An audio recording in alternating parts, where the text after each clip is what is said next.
둘러봐도 보이지 않고 막혀버린 삶의 현실들 가슴 속에 시린 눈물과 두려움에 지쳐버린 내 삶 아픔 속에 서 있는 내게 안타까워 손 내미시네 눈을 뜨니 주님 계시네 나를 안고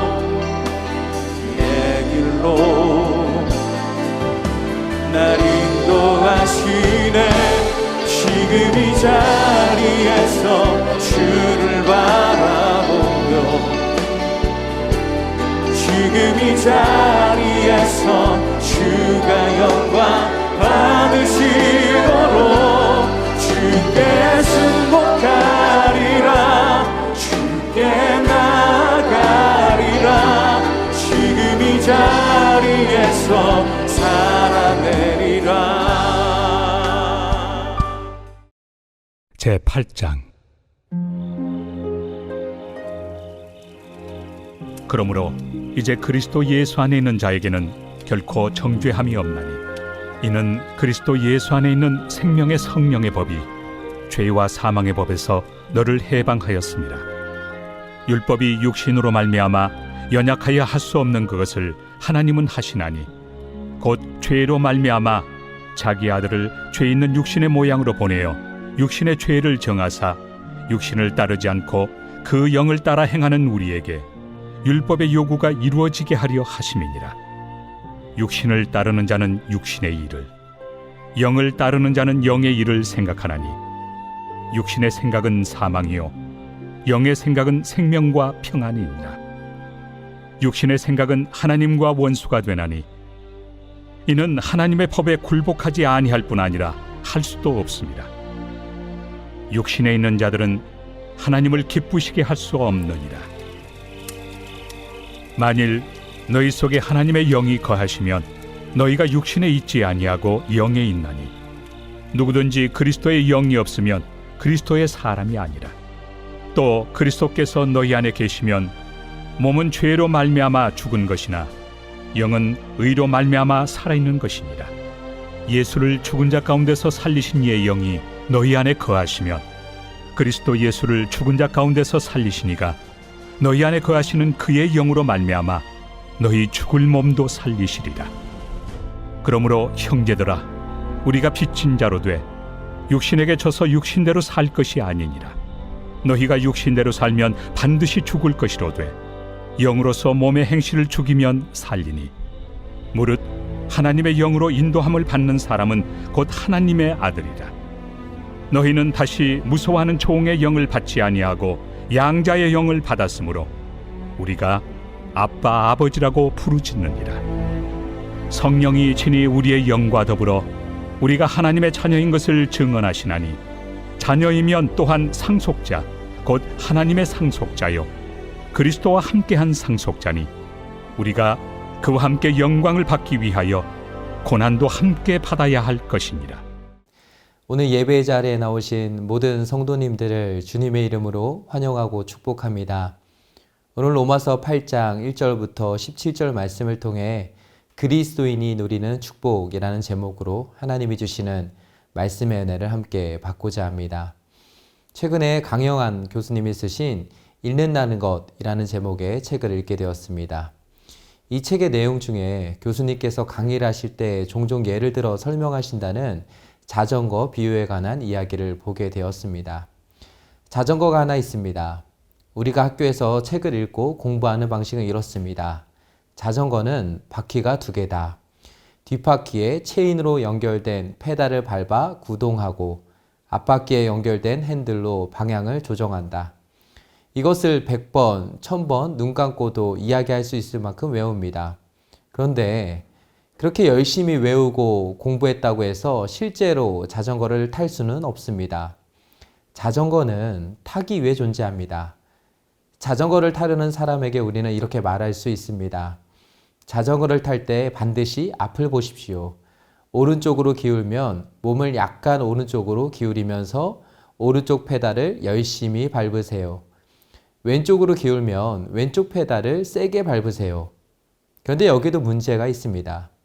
이렇게 자전거를 탈 때 알고 있어야 할 기본적인 규칙과 방법들에 대해 아무리 열심히 듣고 배웠다고 해서 곧장 자전거를 탈 수 있냐 하면 그렇지 않다는 것입니다. 아, 저게 자전거구나. 아, 그렇구나. 라는 자전거에 관한 정보를 아는 지식만으로는 자전거를 탈 수는 없습니다. 자전거를 타기 위해서는 어떻게 해야 합니까? 내가 직접 자전거에 올라타야 합니다. 그리고는 직접 핸들을 잡고 페달을 밟아야 합니다. 때로 넘어지기도 합니다. 이론적으로는 완벽하게 잘 알고 있었는데 막상 타보려고 하니까 잘 안 됩니다. 기우뚱거리면서 이리저리 왔다 갔다 합니다. 그러나 그렇게 여러 번 넘어지고 어설프게 페달을 밟아보면서 어떤 변화가 생기게 됩니까? 자전거를 앞에 두고 자전거에 관해서 이야기하던 사람에서 이제는 자전거를 타는 사람으로 바뀌게 된 것입니다. 그러면서 이 자전거 비유를 통해 교수님께서 이런 이야기를 하셨습니다. 자전거에 올라타봐야 자전거를 탈 수 있듯이 성경도 삶 속에 적용하면서 말씀대로 살아보아야 비로소 읽었다고 할 수 있다. 저는 이번에 매일 성경을 통해 로마서를 묵상하면서 이 자전거 비유가 참 마음에 와닿았습니다. 우리가 이미 잘 알고 있는 대로 로마서의 핵심 주제는 복음이라고 말할 수 있습니다. 우리는 로마서를 읽고 묵상하면서 복음에 대해 아주 분명하면서도 체계적으로 알고 깨닫고 배울 수 있게 됩니다. 사실 기독교에 있어서 복음은 핵심입니다. 복음에 대해 우리는 성경을 통해 바르게 알아야 합니다. 바르게 아는 것은 너무 중요합니다. 그런데 그렇게 아는 것을 넘어 우리는 복음을 우리의 삶에 실제로 적용해야 합니다. 때로 서툴기도 하고 넘어지기도 하고 복음을 살아내는 것이 말처럼 쉽지는 않지만 그래도 우리가 끊임없이 해야 하는 것은 무엇입니까? 복음에 관해 이야기를 하던 사람에서 이제는 복음을 사는 사람이 되어야 한다는 것입니다. 이런 맥락에서 저는 오늘 본문인 로마서 8장 말씀을 묵상해 보면서 복음을 사는 사람으로서 그리스도인인 우리가 누려야 할 세 가지 축복에 대해 함께 살펴보려고 합니다. 먼저 첫 번째로 그리스도인으로서 우리가 누려야 할 축복은 바로 자유입니다. 오늘 로마서 8장 1절부터 2절에 보면 이렇게 말씀합니다.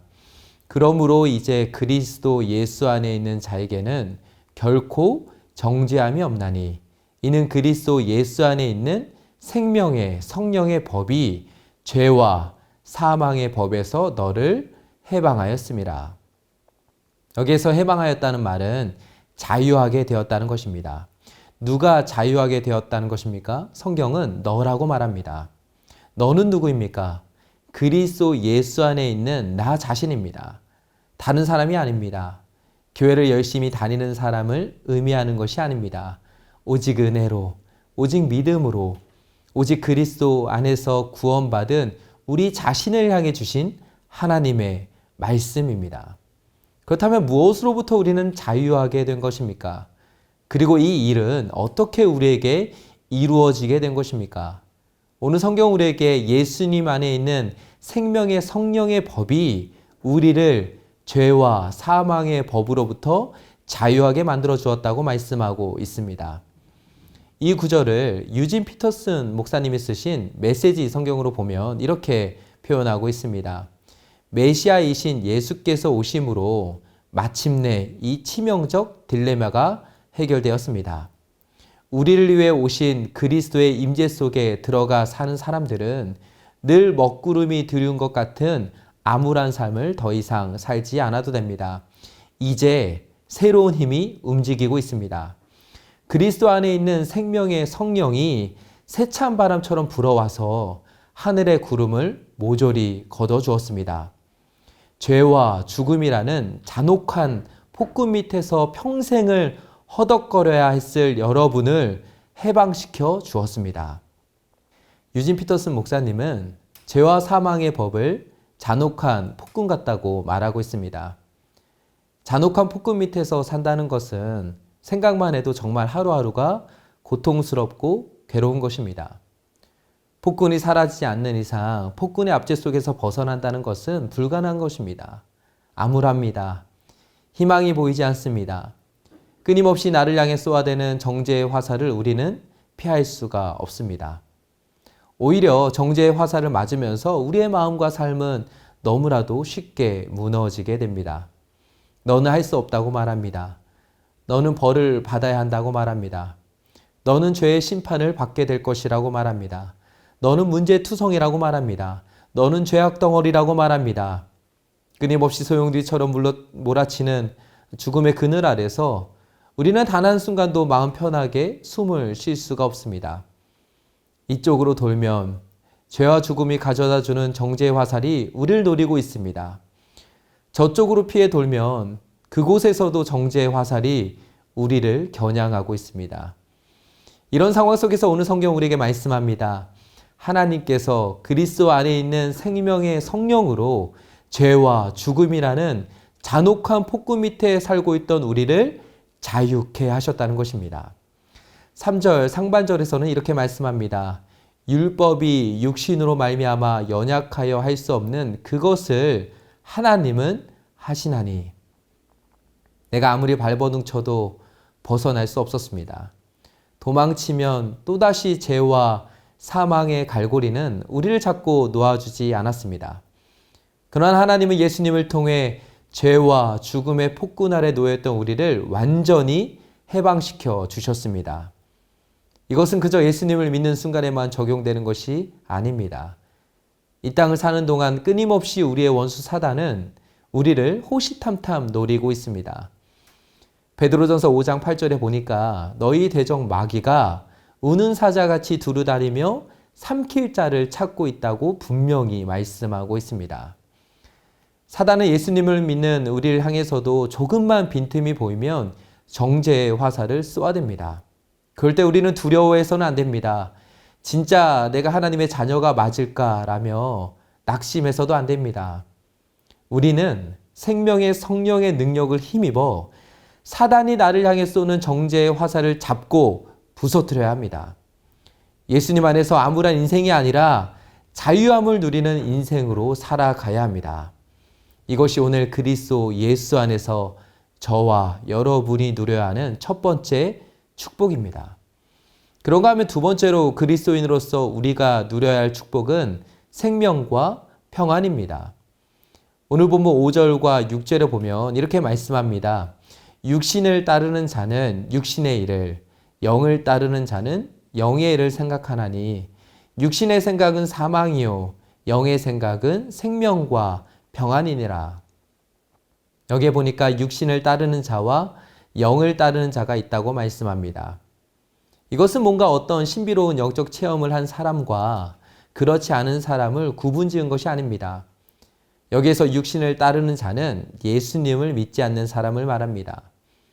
반대로 영을 따르는 자는 예수님을 믿고 성령님과 함께 살아가는 사람을 의미합니다. 근데 이들을 대조하면서 사도 바울은 하나님 없이 살아가는 사람들의 삶의 특징에 대해 한마디로 말해서 사망이라고 말씀합니다. 다시 말해 영적으로 죽었다는 것입니다.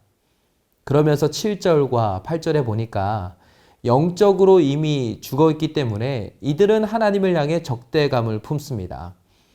하나님이 자신들에게 아무런 해를 가하지 않았음에도 불구하고 하나님을 싫어합니다. 하나님의 말씀을 믿지도 않고 따르지도 않습니다. 하나님을 기쁘시게 하는 삶을 살아가지도 않습니다. 단 한 번뿐인 인생 가운데 세상이 주는 온갖 쾌락과 즐거움의 늪에 빠진 채 살아갑니다. 그것이 결국 자신들을 멸망으로 이끌어가고 있음에도 불구하고 그 어떤 위기감을 느끼지 못한 채 살아갑니다.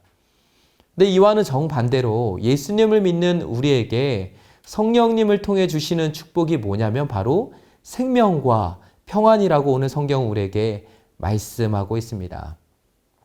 영적으로 살아있다는 것은 영적인 감각이 우리 안에 살아있다는 것입니다.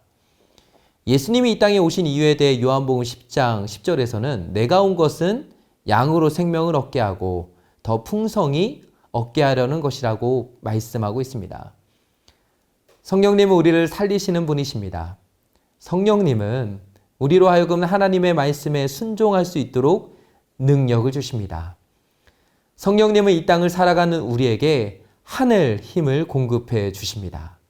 성령님은 우리의 마음과 생각을 하늘의 평안으로 채워주십니다. 그렇기 때문에 이 땅을 사는 동안 우리가 누려야 할 축복은 성령님이 날마다 매 순간 부어주시는 생명과 평안입니다. 저는 오늘 이 축복이 예수님을 믿는 저와 여러분의 삶에 겨우 짜내면 몇 방울만 떨어지는 것으로 만족하는 것이 아니라 생명과 평안의 축복이 우리의 마음과 생각과 삶에 폭포수처럼 부어지는 은혜가 있게 되길 주님의 이름으로 축복합니다. 이제 마지막 세 번째로 그리스도인으로서 우리가 누려야 할 축복은 바로 거룩한 자존감입니다. 오늘 본문 14절부터 보면 성령님의 인도함을 받는 사람은 곧 하나님의 아들, 다시 말해 하나님의 자녀라고 말씀합니다. 그 다음 15절에서는 우리가 하나님의 자녀로서 하나님을 향해 아빠, 아버지라고 부를 수 있게 되었다고 말씀합니다. 그리고 이제 16절에서는 이렇게 선포합니다. 성령이 친히 우리의 영과 더불어 우리가 하나님의 자녀인 것을 증언하시나니, 사실 이것은 우리가 이 땅을 살면서 누릴 수 있는 엄청난 축복 중에 하나입니다. 하나님은 어떤 분이십니까? 하나님은 창조주 하나님이십니다. 하나님은 만왕의 왕이십니다. 그분이 우리를 하나님의 자녀로 삼아 주셨습니다. 내 안에 하나님의 자녀가 될 수 있을 만한 가능성이 조금이라도 있었기 때문에 자녀로 받아주신 것이 아니었습니다. 하나님의 전폭적인 사랑과 은혜로 우리는 예수님 안에서 하나님의 자녀가 될 수 있었습니다. 그리고 성령 하나님은 이 사실을 친히 알려주셨고 증언해 주셨습니다. 우리가 하나님의 자녀로서 좋으신 하늘 아버지와 함께 살아갈 수 있도록 직접 선포해 주신 분이 바로 성령 하나님이십니다. 그렇기 때문에 우리는 하나님의 자녀로서 거룩한 자존감을 가져야 합니다. 우리는 세상의 기준에 따라 우리 자신을 평가해서는 안 됩니다. 내가 가치 있고 의미 있는 존재라는 것은 세상이 판단하고 결정 내려주는 것이 아닙니다. 우리는 하나님의 존귀한 자녀입니다.